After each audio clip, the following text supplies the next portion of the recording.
Hello guys. आज BST का part 2 है, चैप्टर फर्स्ट का।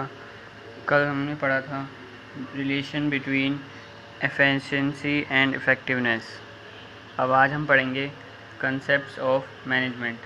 मैनेजमेंट के 3 कॉन्सेप्ट्स होते हैं: process, effectiveness, efficiency. First concept जो प्रोसेस है उसमें आता है planning, organising, staffing, directing, controlling. जो मैनेजमेंट है वो एक प्रोसेस है जिसमें प्लानिंग, ऑर्गेनाइजिंग, स्टाफिंग, डायरेक्टिंग और कंट्रोलिंग आता है। दूसरा हमारा होता है इफ़ेक्टिवनेस। इफ़ेक्टिवनेस टाइम से रिलेटेड होता है, जैसे कि हम सब देख सकते हैं। बीइंग इफ़ेक्टिव और doing work effectively means finishing the given task और अचीविंग द गोल। जो काम जो हमें दिया गया है वो हमने टाइम पे पूरा करा और हमने टाइम पे गोल भी अचीव कर लिया। इफ़ेक्टिवनेस का मतलब यही होता है। तीसरा है हमारा efficiency. Efficiency involve cost benefit analysis. मतलब जो एफिशिएंसी है वो कॉस्ट बेनिफिट एनालिसिस में इन्वॉल्व होता है। It focus on driving more benefit by using less resources. मतलब इसका एफिशिएंसी का जो फोकस होता है वो ज़्यादा से ज़्यादा बेनिफिट पे होता है, कम से कम रिसोर्स का यूज़ करके। It insists on using less input such as money, material, equipments, persons to get more output.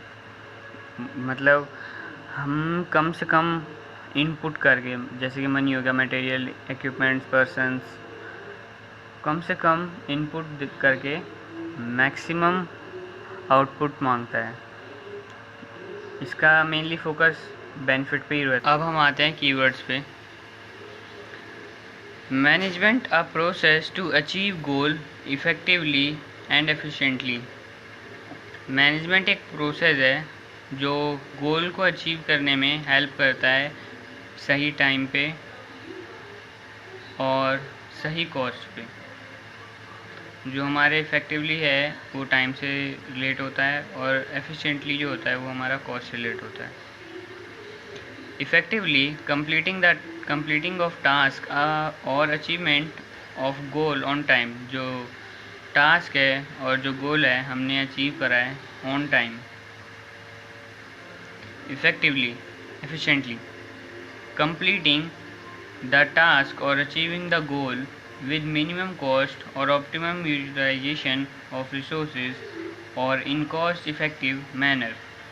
जो हमारा टास्क है वो हमने कंप्लीट करा और गोल है वो भी अचीव करा विद मिनिमम कॉस्ट, कम से कम कॉस्ट में, और ऑप्टिमम यूटिलाइजेशन ऑफ रिसोर्सेज का भरपूर यूज़ करके कम कॉस्ट में हमने गोल अचीव करा और टास्क भी कंप्लीट करा। अब हम पढ़ेंगे कैरेक्टरिस्टिक्स और फीचर्स ऑफ मैनेजमेंट। हमारा जो पहला फीचर है मैनेजमेंट का वो है management is goal oriented process. Management एक गोल ओरिएंटेड प्रोसेस है। मतलब जो मैनेजमेंट ऑर्गेनाइजेशन के जो ऑब्जेक्टिव्स है उसको अचीव करने में हेल्प करता है। जैसे मैनेजरल फंक्शन, मतलब जो मैनेजर का जो काम होता है वो क्या होता है, गोल ऑफ ऑर्गेनाइजेशन। एम क्या होता है उसका, गोल ऑफ ऑर्गेनाइजेशन, कि मैं वो गोल ऑफ ऑर्गेनाइजेशन को उसको अचीव करना है। और दूसरा हमारा जैसे मैनेजमेंट इज़ परवेसिव। मैनेजमेंट क्या होता है, परवेसिव है। इसका मतलब कि managerial activities are performed in all type of organisation in all department and all the levels. मतलब वो परवेसिव का मतलब होता है कि सबके लिए ज़रूरी है। मतलब मैनेजरल जो एक्टिविटीज़ है वो हर तरह की all types of organisation, all departments और ऑल लेवल्स, इन सब को परफॉर्म करने की ज़रूरत होती है। Management is multi dimensional. इसके अंदर हमारी 3 मेन एक्टिविटीज़ होती है: management of work, management of people, management of operations. Management of work, और organisation are set up to perform some task और गोल्स। मतलब जो सभी ऑर्गेनाइजेशन है वो एक सेटअप करती है टास्क और गोल को, जिसको सब मिलकर परफॉर्म करते हैं।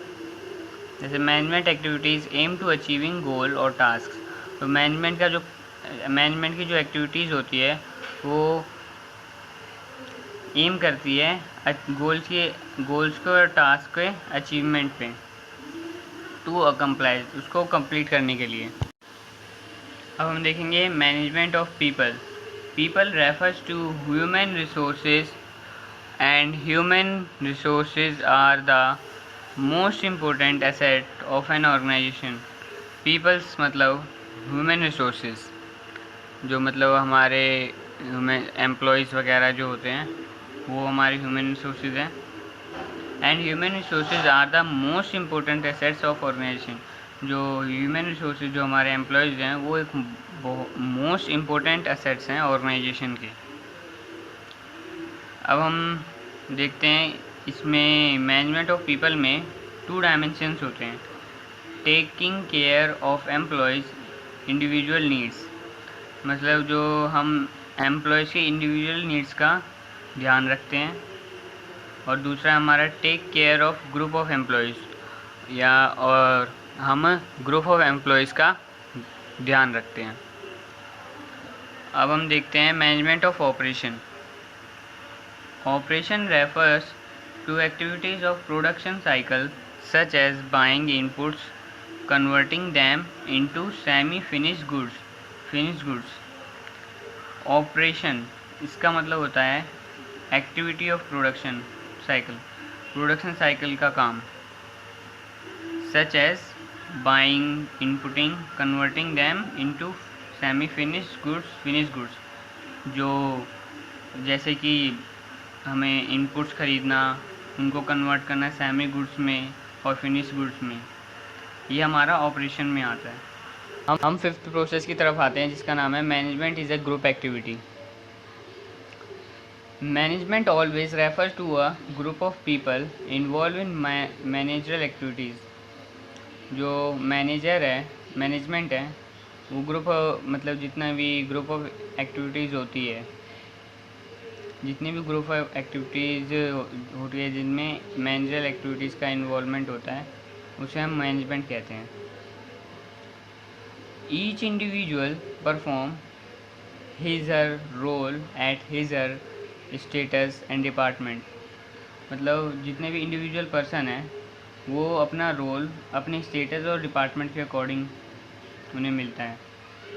Then only management function can be executed. ये फंक्शन मतलब ये मैनेजमेंट का फंक्शन होता है जो एग्जीक्यूट करना है, इनका रोल एग्जीक्यूट करना एक मैनेजमेंट का फंक्शन होता है। अब हम आते हैं छठे फीचर की तरफ जिसका नाम है management is a dynamic function.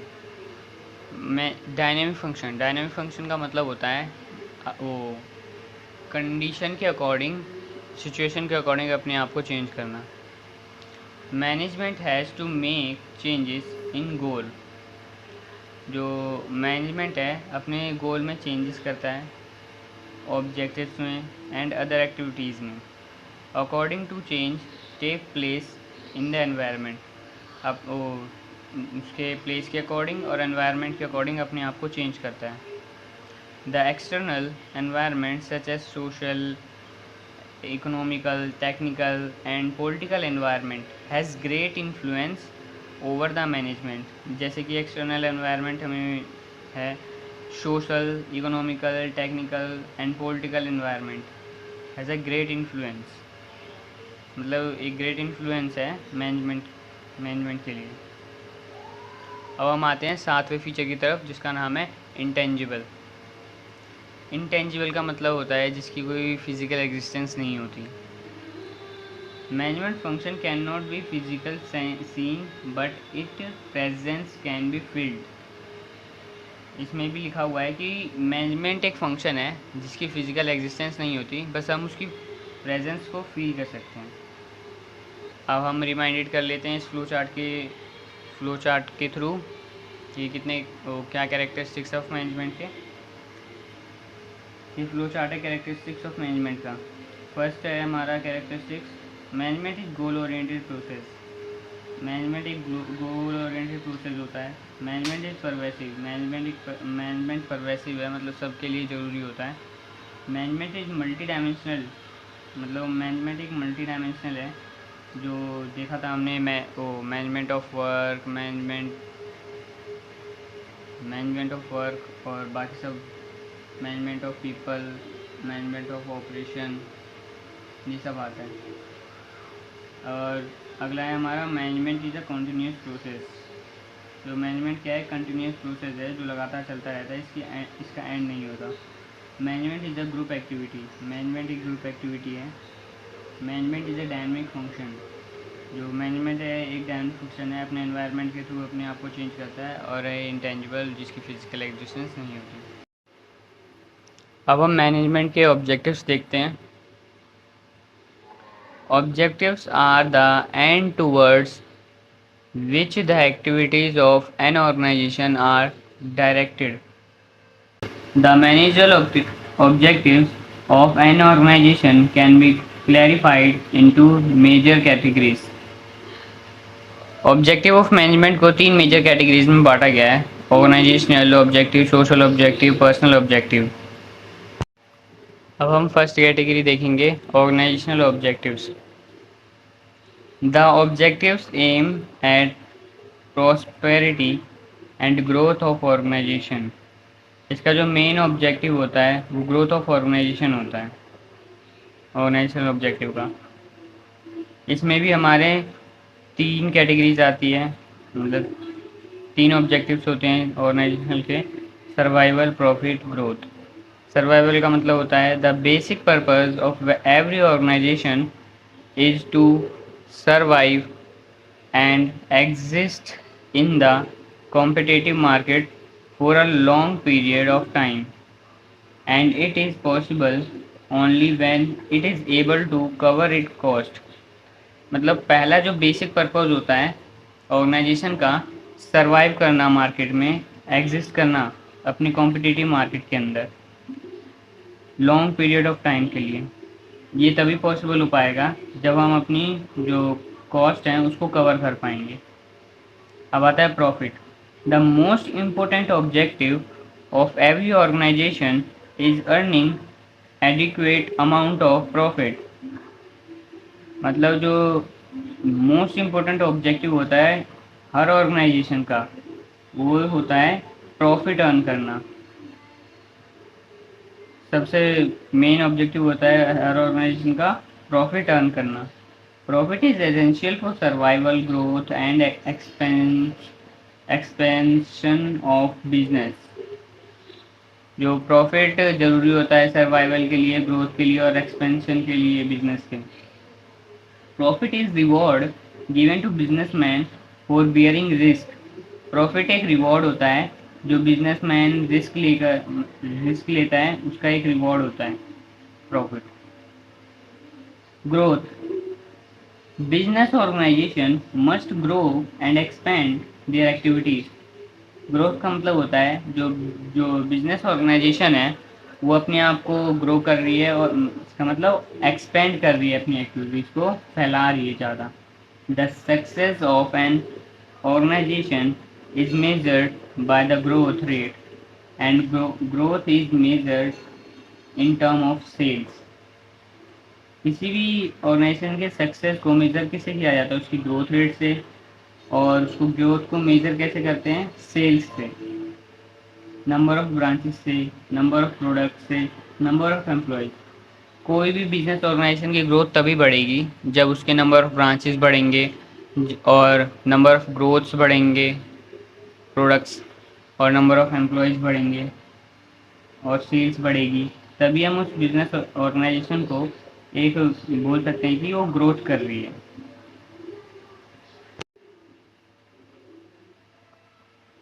अब हम आते हैं सोशल ऑब्जेक्टिव्स पे।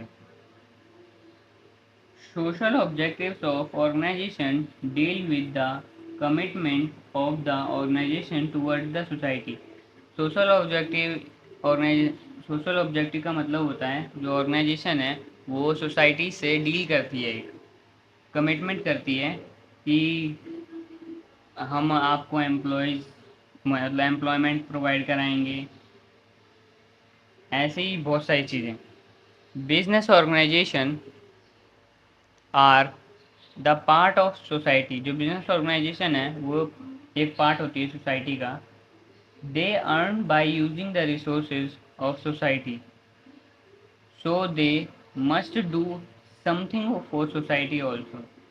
मतलब वो अर्न करती है सोसाइटी के रिसोर्सेज का यूज़ करके, तो वो उसे सोसाइटी के लिए भी कुछ करना होता है समथिंग, जैसे कि जो सप्लाई ऑफ क्वालिटी प्रोडक्ट्स, हम अच्छी क्वालिटी के प्रोडक्ट्स को सप्लाई कर सकें जो अफोर्डेबल हो उनके लिए। Contribution towards desirable civic activities, मतलब हम उनकी सिविक एक्टिविटीज़ में कंट्रीब्यूशन दें। जनरेशन ऑफ इकोनॉमिक वेल्थ को हम जनरेट करें। Generation of employment opportunities, employment opportunities हम उनको प्रोवाइड करवाएं। फाइनेंशियल सपोर्ट टू कम्युनिटी, हम कम्युनिटी को फाइनेंशियल सपोर्ट करें। Organisational educational health and vocational training programme, जैसे कि हम उनके लिए education, health, vocational training programmes provide करवाएं। Participating actively in social service projects और गवर्नमेंट एंड एनजीओ, जैसे एनजीओ वगैरह हम खुलवा दें। गवर्नमेंट प्रोजेक्ट सर्विसेज हम उन्हें दें, उन सब में पार्टिसिपेट करवाएं उन्हें। Using environmental friendly method of production, environmental friendly method, वो एनवायरमेंटल फ्रेंडली मेथड यूज़ करें हम प्रोडक्शन के लिए, जैसे ताकि पॉल्यूशन वगैरह ना हो। Providing employment opportunities to weaker section of society, मतलब जो पिछड़ी हुई सोसाइटी है उनके लिए हम एम्प्लॉयमेंट अपॉर्चुनिटीज़ प्रोवाइड करवाएं।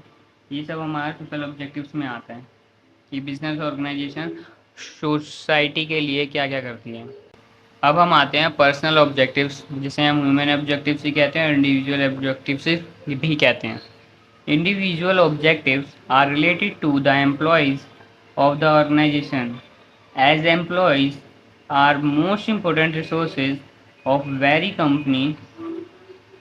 every company, and satisfied and motivated employees contribute maximum for the organization। जो इंडिविजुअल ऑब्जेक्टिव जो होता है वो ऑर्गेनाइजेशन के एम्प्लॉयज़ से रिलेटेड होता है। जो एम्प्लॉयज़ जो है इम्पोर्टेंट रिसोर्सेज होते हैं किसी हर कंपनी के, और हमें उन्हें मोटिवेटेड करते रहना चाहिए और उन्हें ऑर्गेनाइजेशन में मैक्सिमम कंट्रीब्यूट करवाना चाहिए, कंट्रीब्यूशन होना चाहिए उनका हर एक्टिविटीज़ में ऑर्गेनाइजेशन के। The main individual objectives of management are, जो मेन ऑब्जेक्टिव्स होते हैं वो हैं competitive salary to fulfil financial need of employees, मतलब हम उनको कम से कम इतनी सैलरी तो दें जो वो अपनी फाइनेंशियल नीड्स को फुलफिल कर सकें। Promotion, training, personal growth and development of employees to fulfil esteem and other higher level need of employees, मतलब हमें टाइम टू टाइम उन्हें प्रमोशन देना चाहिए, ट्रेनिंग देनी चाहिए, पर्सनल ग्रोथ, ये सब आता है इसमें। पर recognisation, self respect, respect for colleagues to fulfil social needs, मतलब उन्हें उनको सेल्फ रिस्पेक्ट उनको देनी चाहिए, रिस्पेक्ट देनी चाहिए उनको, ताकि उनकी जो सोशल नीड्स है वो फुलफिल हो। Good and healthy working condition for safety of employees, हम सेफ्टी एम्प्लॉयज़ के लिए मतलब एम्प्लॉयज़ की सेफ्टी के लिए सोचना चाहिए हमें। जैसे कि हमने उनका तो कंपनीज़ के कई कंपनीज़ अपनी एम्प्लॉयज़ के लिए LIC वगैरह इंश्योरेंस वगैरह करवाती है।